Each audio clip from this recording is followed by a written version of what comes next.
Hello नमस्कार सत श्री अकाल अस्सलाम वालेकुम। कैसे हैं जनाब। तो साथियों, इससे पहले मैं आगे बढ़ूं और ईरान और यूएसए की एक खबर थोड़ी हट के आप लोगों को बताऊं, एक बार फिर से आप लोगों को याद दिला दूं कि 1 मई 2026 से मिशन भारत के लिए फंड्स, कलेक्शंस, डोनेशंस, कंट्रीब्यूशंस, मैं कभी उसको चैरिटी का नाम नहीं देता हूं, ओपन हो रहे हैं। तो दिल बड़ा करके दीजिएगा।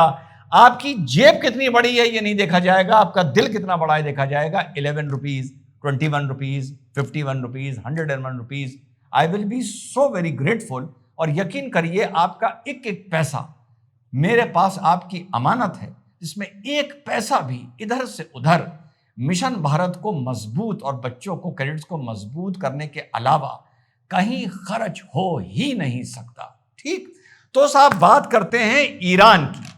ईरान की एक खबर हट के साथियों अपडेट दे दूं। वार्ता को लेके अपडेट चल रहा है, फिर ये हो रहा है कोई एडवांस पार्टी पहुंची है, पाकिस्तान पहुंची है, इधर यूएसए से कोई एडवांस पार्टी पहुंची है, जेडी वैंस को रोक लिया गया है। ये सब अलग गुड़गोबर मचा हुआ है।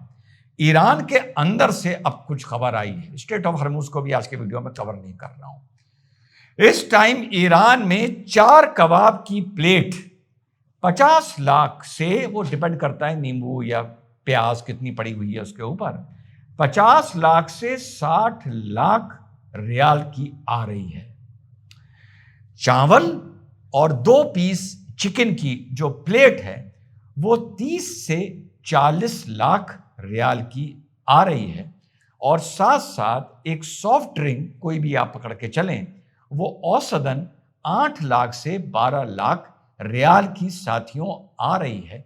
अंदर अंदर ईरान की इकॉनमी टूटनी पूरी तरीके से साथियों शुरू हो गई है।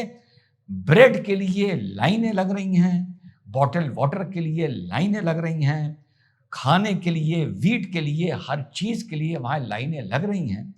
और बेहद परेशानी का सामना अब ईरान की इकॉनमी कर रही है।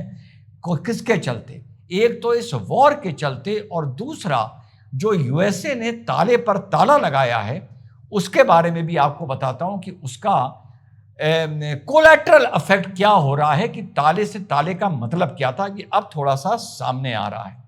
दूसरा यह है कि इंटरनल जो गवर्नेंस था ईरान का, जिस वजह से ईरान की टॉक्स अभी जो यूएसए से होने वाली थी, जब मैंने बताया कि मेजबान चिंटू मिंटू, कटोरे के छाए साए में जीने वाले पाकिस्तानी, जब दोनों पार्टियों को वेलकम करने के लिए बैठे थे और ईरान ने जाने से मना कर दिया था। अब वो वजह सामने आ रही है क्यों कर दिया था, क्योंकि आपस में जबरदस्त क्रैक अंदर अंदर नजर आ रहे हैं।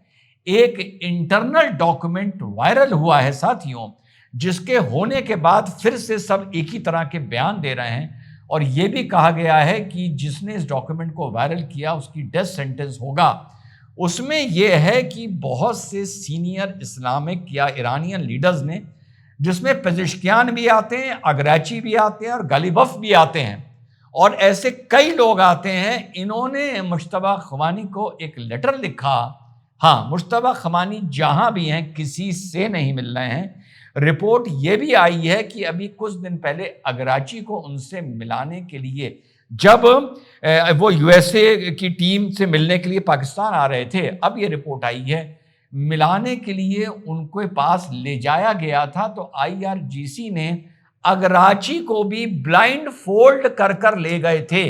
यानी एक दूर दराज कहीं जगह पर अगराची अपनी टीम के साथ पहुंचते हैं, गाड़ी खड़ी करते हैं, उधर से एक दूसरी टीम आती है, अगराची गाड़ी चेंज करते हैं, अगराची को ब्लाइंड फोल्ड कर दिया जाता है, यानी ऊपर काला कपड़ा डाल दिया जाता है, फिर उसके बाद मुश्तबा से मिलवाया जाता है, फिर ब्लाइंड फोल्ड कर दिया जाता है, और वापस लाके जहां वो बताते हैं उनको वहां पर छोड़ दिया जाता है साथियों। और इस ट्रांजिशन में एक जगह बस भी इस्तेमाल होती है, यहां तक की रिपोर्ट्स हैं। तो साहब, इन लोगों ने मुश्तबा को लेटर लिखा है कि देश बिल्कुल टूट जाएगा, इकॉनमी बिल्कुल खत्म हो जाएगी, न्यूक्लियर इश्यूज पर और बाकी इश्यूज पर तत्काल हमें यूएसए से बात करनी चाहिए, हम सरवाइव करने की स्थिति में अब नहीं हैं। लेकिन ये लेटर बाहर आ गया, और उस लेटर में मान लीजिए 20 लोगों के नाम पहले से टाइप किए गए थे, तो 8, 9, 10 ने तो उस पर साइन करा, बाकियों ने साइन नहीं करा। तो जिन्होंने साइन नहीं किया उन्होंने इस लेटर को ओपन करा है, वायरल कराया है, और गालिबॉफ ने ऐसी चीजों को लेकर बहुत सीरियस थ्रेट किया है कि डेथ सेंटेंस भी हो सकती है। लेकिन इस लेटर के चलते वो कंफ्यूजन हुआ कि ईरान की टीम पाकिस्तान नहीं पहुंच पाई, और इसके साथ गालिबॉफ को डेलीगेशन से जो खबर आ रही है हटा दिया गया है कि आपका जो रवैया है वो बड़ा लचकदार है, आप बैकफुट पर आ रहे हैं और आपको इस डायलॉग से हटाया जा रहा है। न्यूक्लियर को लेकर, किसी भी तरह के प्रोग्राम को लेकर या एनरिचमेंट को लेकर कोई भी समझौता नहीं किया जाएगा। तो ये इंटरनल लिफ्ट अब बिल्कुल ऑथेंटिक है, ईरान इंटरनेशनल की खबर है ये आ गए। एक पहला मैंने आपको इन्फ्लेशन का बता दिया, अब आपको बताता हूं ताले पे ताले का असर। ताले पे ताले का असर एक मोटा मोटा ये नजर में आ रहा था कि ईरान का जो ऑयल बाहर जा रहा था वो बाहर नहीं जाएगा, जिसके चलते $400 मिलियन का नुकसान अपनी वॉर मशीनरी को जिससे फंड किया जाता था वो ईरान का रुक गया है। जितना इस्तेमाल होना है वो अलग बात है, लेकिन फंडिंग जो क्रिप्टो करेंसी से होती थी ग्रे मार्केट से, वो बंद हो गई है क्योंकि उनका शिप वहां से निकल नहीं पा रहा है। ये था एक part of the story. Second part of the story ये है, बड़ा इंटरेस्टिंग है, कि जो कार्ग आइलैंड था जिसके ऑयल एस्टेब्लिशमेंट को अभी भी अमेरिका ने बॉम्ब नहीं किया था, जहां से 90% ऑयल ईरान का निकलता है और 90% वहीं पर जाहिर सी बात है स्टोरेज होती है, वो स्टोरेज अब पूरी हो गई है।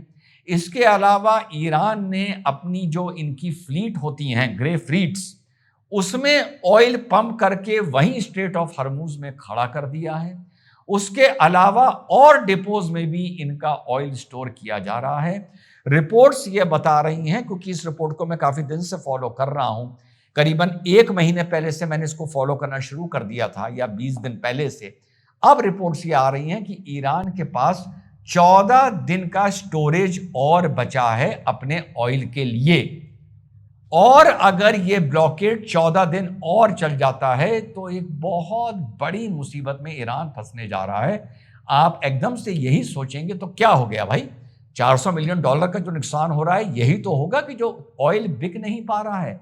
नहीं मेरे भाई, एक दूसरा नुकसान सामने आया है पढ़ने में, वो ये आया है साथियों कि क्योंकि ईरान ऑयल नहीं बेच पा रहा है, स्टोरेज कैपेसिटी फिल होती जा रही है, जैसे पहले रेगुलर ऑयल निकलता रहता था, और ऑयल वेल्स जो होते हैं, ऑयल के कुएं, ये कोई टंकी की तरह नहीं होते कि जब चाहा प्रोडक्शन बढ़ा दिया, जब चाहा कम कर दिया, ये तो चलेगा, लेकिन जब चाहा खत्म कर दिया ये नहीं चलता। अगर आपने ऑयल रिग के प्रोडक्शन को स्टॉप कर दिया तो उसके बाद उससे ऑयल निकलना, ऑयल की जो कैपिलरी मोशन से चेन बनी होती है वो ब्रेक हो जाती है, ऑयल नीचे सेटल कर जाता है। उसके ऊपर अगर फिर वाटर आ जाता है तो उस वेल को पूरे नए सिरे से फिर से रीएक्टिवेट किया जाता है, जो बड़ा लंबा प्रोसेस है, बड़ा ट्रबलसम प्रोसेस है और बहुत टेक्निकल प्रोसेस है। तो ये एक नई किस्म की प्रॉब्लम आ रही है कि अगर ताले पे ताला लगा रहा और ईरान अपना ऑयल नहीं बेच पाया, एक मौखिक प्रॉब्लम आ रही है जो पैसा नहीं मिल रहा है, और दूसरी प्रॉब्लम आ रही है जिसको लाइफ लॉन्ग प्रॉब्लम बताया जा रहा है कि अगर ऑयल के मोशन को जो नीचे से वो एक्सट्रैक्ट किया जाता है उसको रोकना पड़ा कि ऑयल रखने की जगह नहीं है, तो वो सेटल कर जाएगा और वो ऑयल वेल बिना बॉम्बिंग करे हमेशा हमेशा के लिए लगभग बर्बाद हो जाएगा, अनप्रोडक्टिव हो जाएगा। तो लड़ाई आर्थिक नजरिए से, पहले बॉम्बिंग करके, पहले डीकैपिटेशन करके, अब आर्थिक नजरिए से निर्णायक मोड़ पर पहुंच रही है कि ईरान की इकोनॉमी, जैसा मैंने आपको कबाब और मुर्गे का रेट बताया, वो हालात हो गए हैं कि ये तो है कि एक अमाउंट में मिल रहा है, हालात ये भी हो सकते हैं कि मिलना ही बंद हो जाए और ईरान की करेंसी जो अभी लाखों में कुछ चीज़ खरीद पा रही है, करेंसी टेक्निकली ख़त्म ही हो जाए। जैसा वर्ल्ड वॉर 2 के टाइम पे जर्मनी में हुआ था, लोग प्रैम में पैसा लेके, प्रैम में, बच्चों की प्रैम में पैसा लेके जाते थे और एक झोले में कुछ खाने के लिए लेकर आते थे। वो हालात ईरान के 21 दिन में, 25 दिन में पहुंच सकते हैं, ये रिपोर्ट्स बता रही हैं। आप लोगों को ऑथेंटिक न्यूज़ से अपडेटेड रखूंगा। जय हिंद, वंदे मातरम, खुदा हाफिज।